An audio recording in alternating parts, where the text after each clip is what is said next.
Vocês sabiam que na Umbanda muitos espíritos têm a oportunidade de se reeducarem e se transformarem também em benfeitores de luz? Pois é, meus queridos, tá? Eu vou contar com vocês o seguinte: a espiritualidade em geral, eles não têm essa questão de preconceito, tá? Aliás, nem religião eles têm, porque todos estão envolvidos numa causa única, certo?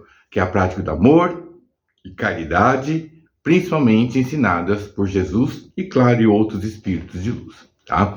Então, entre eles, pouco importa a filosofia que seguimos aqui no mundo dos encarnados para poder nos auxiliar, seja ela espiritualista, espírita, né, igreja evangélica, em qualquer lugar em que eles possam ser úteis, eles vão auxiliar, tá? Porque eles são movidos pelo amor.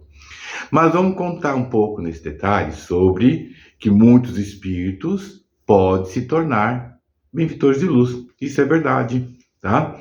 E vou colocar no caso dentro da Umbanda, por exemplo, em que muitos espíritos às vezes se apresentam de determinada forma, né? E muitas vezes realmente podem ter sido na última encarnação aquela forma, aquela maneira, e depois de um certo tempo eles acabam se manifestando como benfeitores, certo? É o caso, por exemplo, vou dar um exemplo de algumas entidades, guardiões, que se manifestam com o nome de Exus, certo? E que, claro, muitas vezes podem ter tido algum tipo de comprometimento, ainda em outras encarnações, muitas vezes, ao desencarnar, passaram, às vezes, um tempo no umbral, certo? Mas são aqueles espíritos que depois, quando despertam lá na espiritualidade, realmente para a realidade espiritual, se colocam à disposição para querer aprender e evoluir, certo? E quando realmente isso é sincero, eles são que reeducados por outros benfeitores de luz. São reeducados, eles passam por um treinamento, passam por cursos, até quando estão aptos, aí sim vai haver aquela combinação com seus futuros médicos, médiuns, aliás, né?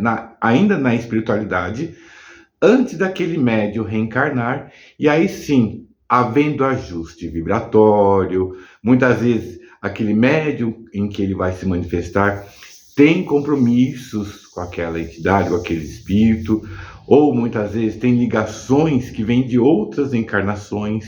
Enfim, são vários fatores, tá? O principal são realmente essas ligações de outras existências, porque vão encontrar algum ponto de afinidade para eles poderem se manifestar. E vocês sabem que essa oportunidade que esses espíritos, que esses guias, né, que se manifestam, é uma oportunidade não só deles também evoluírem e crescerem, mas também de modificarem também um pouco mais a sua própria vibração.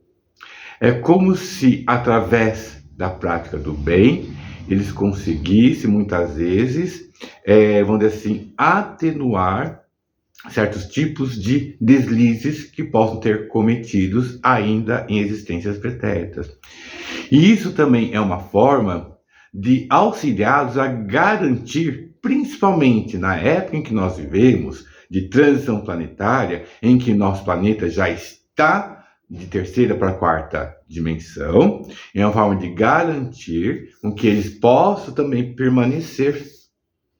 Verdade, né? Então, o contato com a mediunidade, o exercício junto à mediunidade, de lá para cá, é uma forma também deles trabalharem, se sentirem úteis, felizes, inclusive modificar a vibração, garantindo não só a eles, mas as pessoas com quem eles trabalham, né, na permanência no mundo em quinta dimensão, tá? Então, esse dado, esse detalhe é interessante poder compartilhar. Por quê? Porque muitos aqui imaginam, que é um guia que se manifesta, ok, pronto, e muitas vezes acabam floreando, criando até muitas fantasias. E às vezes não é nada disso, certo? Claro que depende dessa fantasia, esse floreio que a gente cria, denota até um certo tipo de respeito que a gente acaba tendo por eles. Isso é até bom, certo? É o respeito que a gente precisa ter, não só com eles, como qualquer outro ser humano, tanto encarnados quanto desencarnados também, tá? Então, Eu espero que com esse detalhe eu consiga ter esclarecido mais ainda sobre o papel deles de lá para cá, tá bom? E qualquer dúvida, sugestão, pode me enviar mensagem, tá?